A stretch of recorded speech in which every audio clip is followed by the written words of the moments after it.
Hello, welcome back to my channel. Thank you very much for watching. My name is Sian and today I've got for you the top 15 things that you can do for free this summer holidays. The holidays are kind of looming ahead of us, aren't they? And I, for one, are a little bit anxious about how to fill that time with my children. I'm going to have to be working through the holidays, but I'm sure, as you're aware, and I'm sure as most of you are, a lot of us are very strapped for cash because of COVID and not earning. So we're always out on the lookout for things that we can do for free or very cheaply in the summer holidays. So let's get started. First up, I know I've shown you this before, it is a board jar. This is an activity to do with your children. Get a jam jar, chocolate spread jar, anything like that, obviously an empty one. And the idea is that your children can decorate it. Hopefully you might have like some stickers around the house, but if you don't, you could just put a bit of paper inside and get them to decorate the outside of the bit of paper, then stick it in. And then you simply put in ideas such as play outside. One of my kids' favourites was always take photos, so I used to give them my camera and just say go outside and take pictures of 5 different things and then come in, and it always took them loads longer than I thought it would. Things like wash the car, all kinds of different activities. Some of them are fun, some of them like read a book, do a puzzle, all things that the kids think up, so make sure that they're willing to do them, otherwise it's not going to be any use. So a board jar, anytime they say they're bored, they just go to the jar, pick something out and they do the thing that's in there. It works really well and always has done with my 2 and they love it. Number 2 is a disco. Now this is always good fun. You can just turn the music up really loud, doesn't matter which room you're in the house, turn the music up, get everyone dancing. It's so much fun to just get up and dance. And actually, if you're having like a stressful day and the kids are bickering and no one's really getting on, a disco is perfect because it just lightens the mood. Dancing around makes you feel happy, and it just is one of those things. It can only take 5 minutes, but then everyone feels a bit more positive after it. Number 3, I've always called this painting the garage. It's not actually painting the garage. This can be done on anything outside that is maybe a bit dirty and needs cleaning. I give my children a paintbrush and a bucket of warm water and get them to paint the garage. They don't realise they're cleaning the garage. I think they probably do now at 9 and 11 realise they're cleaning the garage, but now they kind of enjoy doing it, so they don't really mind. But yeah, when they were really small, kind of like 3 and 5, just used to say, here, let's paint the garage. And they'd go out and obviously they're seeing a difference when they're doing it. And I'm seeing a difference because they're cleaning it. So that was a perfect one when they were little. Number 4, a treasure hunt. There are all kinds of kind of clues and things you can download off the internet where you can come up with your own. This is one to plan in advance. If you've got like a few sweets or something they can find around the house or around the garden, it's really good. And it keeps them busy and it means that they're kind of using their brains to work out what the clues mean to go to the next clue. So this is probably something I would think up by myself at night once they go to bed, and then lay the clues and things so that it's ready for them in the morning. And they don't have to do it straight away. It can be something they do as they go on throughout the day. Number 5, a trip to the park. Parks are now back open. Don't forget to take your antibacterial gel with you. Whether it's a walk to a local park or a drive to a park that's a little bit further away. Certainly in Harrogate there are the Valley Gardens parks and they're open. And there's a beautiful park in Cononley, which is the other side of Skipton. There are loads of amazing parks and I'm sure you'll have one near you. There's plenty down when we go down south. There's loads around Watford, and you know, there's always a kids park somewhere nearby that you can go and play. And it might give you a bit of me time as well. If you can take a book, if they're old enough to let them just play, then you get a bit of time as well. Number 6, a scavenger hunt. Now, how does this differ to a treasure hunt? Well, they have to look for items whilst you're out. So you go out for a walk, you've got a little sheet, like a tick sheet, and you have to find things on that tick sheet. I will leave in the description box a link to a scavenger hunt. So all you need to do is kind of look at it. If you don't have a printer, then you can just open it up on your phone and look for the things with the children as you go along. It keeps them entertained on a walk, it keeps them looking out for something and not thinking about the fact that their legs might be aching. Number 7, and on that vein, geocaching. We used to do this all the time. There are loads of geocaches, whether you're in a city, in the countryside, they're all over the place. You simply download an app and then you follow the directions to the geocache. Once you find the geocache, it's generally like a little small tin, and inside is treasure. You're allowed to take one thing and you put one thing back in.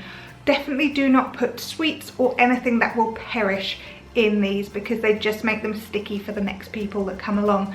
Something like 10p, 5p, something like that, or like a little rubber, something exciting so that the next people who find it will really like to discover it. It's something adults can do too, but we've really enjoyed it when we've gone geocaching, and again, totally free, and you can do it. I guarantee you there will be a geocache near where you live, so it's something you can do just local to your house as well. Number 8, the summer reading challenge. It's slightly different this year, obviously with COVID. You need to check if your libraries are open, but they do have a summer reading challenge online. So it can be done. My children do the summer reading challenge every year. It encourages them to go to the library, get new books. Obviously that can't happen right now, but I think libraries are starting to open up again, so it might well be something you can look at. And you can either get a certificate to your house, or they send it to your child's school and they get to kind of go up in assembly and collect it, which is really nice.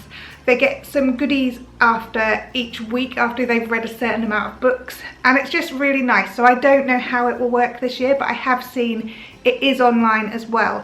And again, I'll leave a link in the description box so you can go and find that. Number 9, I'm running out of fingers.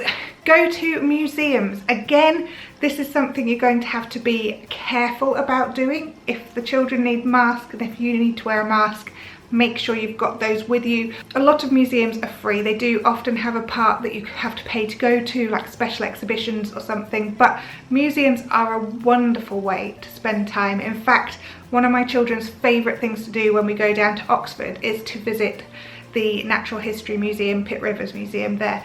It's amazing. There's dinosaurs, there's shrunken, shriveled heads, all the kind of things that kids love to see. It just makes them think about life in different ways, and there's so many different museums that are free, so I'd highly recommend going to a museum. And the next one, number 10, is to visit art galleries. Now this might not necessarily be something that you would think about doing with your children, but children love art galleries. I mean, even if they're just kind of running around a bit. When I've taken the kids to the Tate Modern in London, there is always something on for children. They really encourage children to be there, to experience the art.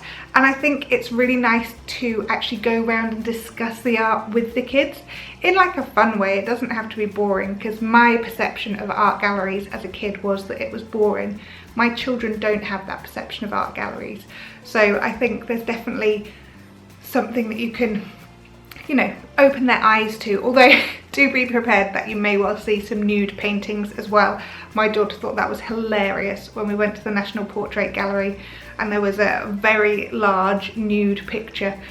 She was like, but I can see his willy. And again, I think that's, you know, it's fine for children to appreciate art and to see that on the wall, but yeah, that's my little warning for you. Just check where you're going. I mean, even when the kids were tiny and we went to art galleries in Oxford and they had naked statues and things, you know, the kids thought that was funny. It was never anything kind of that they thought was rude or that they shouldn't be seeing. It was something that they just thought was funny. If you are local to Yorkshire, then number 11 is to visit the Yorkshire Sculpture Park.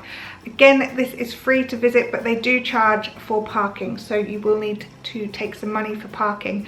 But this is a wonderful outside space with incredible sculptures. It's a huge space. You can totally just be outside and enjoy the space. Number 12 is scrapbook making. Now this isn't exactly free because you have to buy the scrapbook, but they do not cost a lot. I think these ones cost about 49p each. I got them from B&M last year.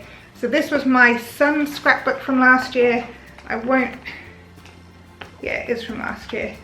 I don't know what pictures I can show you because a lot of them are of their faces, but yeah, they've stuck in pictures of what they've done, where we went, different things throughout the day.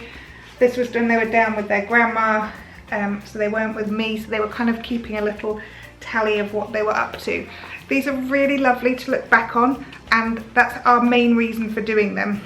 So yeah, these are ones from the year before. Again, all the things they've done, really nice for them to look back on.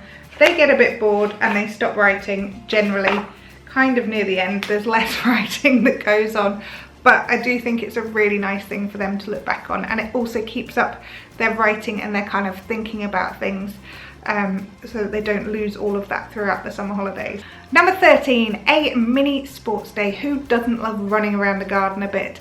Egg and spoon, it can be anything. Egg and, you know, a spoon and plum, spoon and potato, throwing potatoes. It doesn't have to be like specialist sports equipment. You can do a potato dash and collect potatoes from places. You can use canes from the garden to jump over, all kinds of stuff. As a kid, one of my favourite things was when we came up with our own sports days, and we just had so much fun in the garden. So you can do that with your children too. Just have a little day which is a sports day where everyone joins in. It can keep them entertained for an hour or so and might make them sleep better as well. Number 14, junk modelling. If you are really strapped for ideas, rummage through that recycling pile, dig some stuff out and just create things from it. The last thing my children created was a robot, and they both spent so much time on it. It's not a real robot, it's made out of cardboard. They spent so much time on it, they loved making it, and they've kept it in their room. It's something that they both were really, really proud of. Grab all the recycling, chuck it on the table and say, right, let's see what we can make. Let their imaginations run wild and they will have a ball. Number 15, my final thing is to make a superhero of yourself.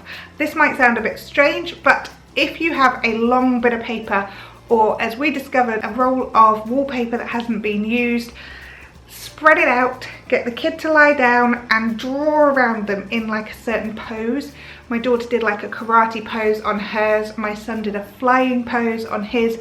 Draw around your child and then get them to colour it in or paint it in, and they are painting their own superhero. So my daughter was a ninja, my son was like Superman, he had a cape flowing out behind him, and then we attached them to their bedroom doors and they look amazing, and it kept them entertained for so long. It was a wonderful activity. It was really nice seeing how their imaginations worked. The different abilities they were coming up with for their superheroes was just wonderful to see. It was really, really nice. So that is something that they can definitely enjoy doing. That's it, my top 15. There are so many other things that you can do for free this summer. Don't go out spending loads of money if you don't have the money. Just make sure you have fun. Don't stress too much about it, and enjoy. Right, I'll see you again soon. Bye.